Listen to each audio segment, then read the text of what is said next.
your career? Well, about 20 years with one of the largest restaurant concepts in the United States of America.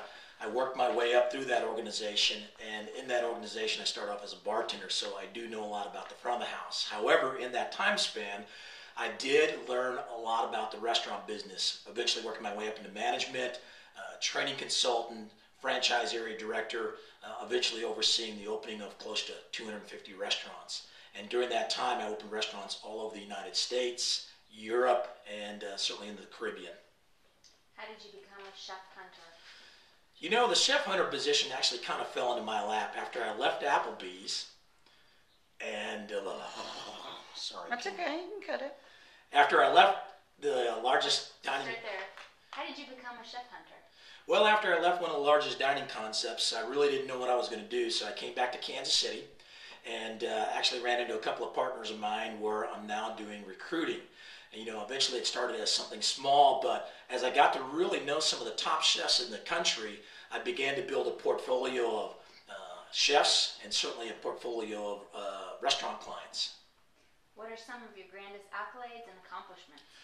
Well, I'll tell you the first thing that is huge for me is opening close to 250 restaurants. Now, if you do the math on that, calculate it 2 weeks per restaurant, that'll tell you how many years I spent on the road. But more importantly, during those openings, I spent a lot of time in the back of the house. You know, I was responsible for coordinating those openings, working with franchisees to make sure that they got all of the need and support that they needed for that brand.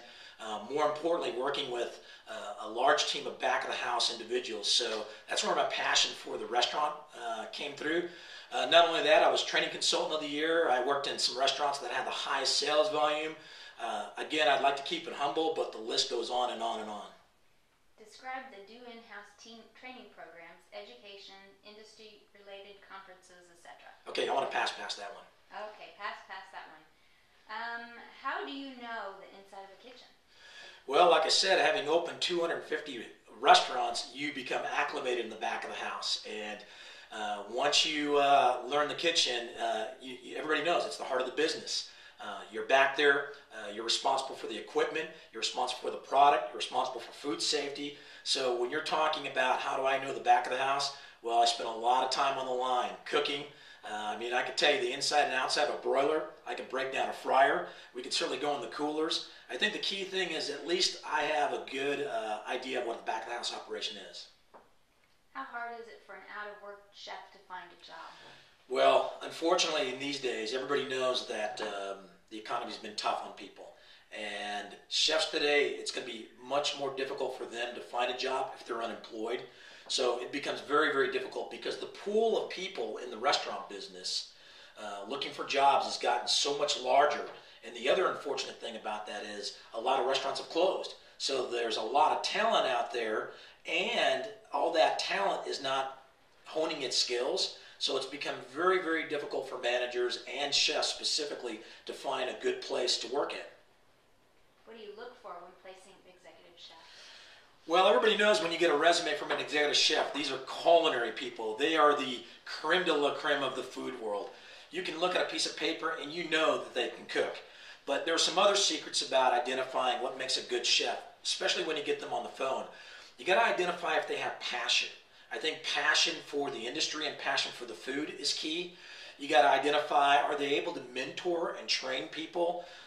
That's vital in this business. You've got to be able to find that component in that chef to make sure they're clicking with their staff, because you've got to keep a positive environment. You also have to identify, can they manage an establishment? Do they know the numbers? Can they handle food cost?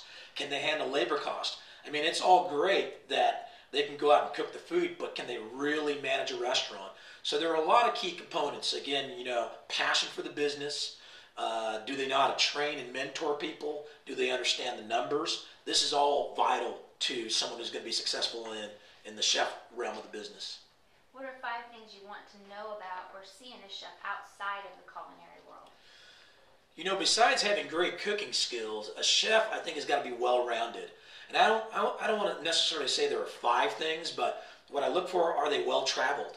Have they had the opportunity to travel throughout this country?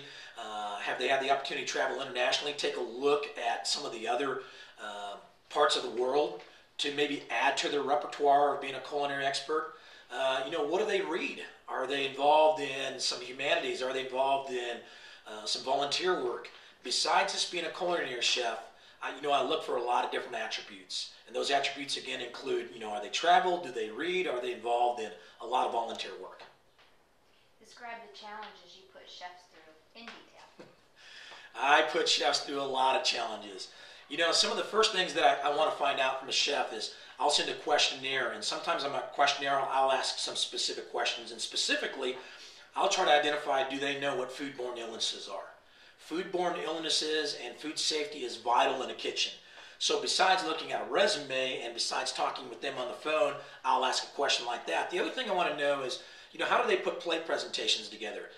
Are colors important to them? Are flavors important to them? Are textures important to them? So I want them to describe that into detail for me.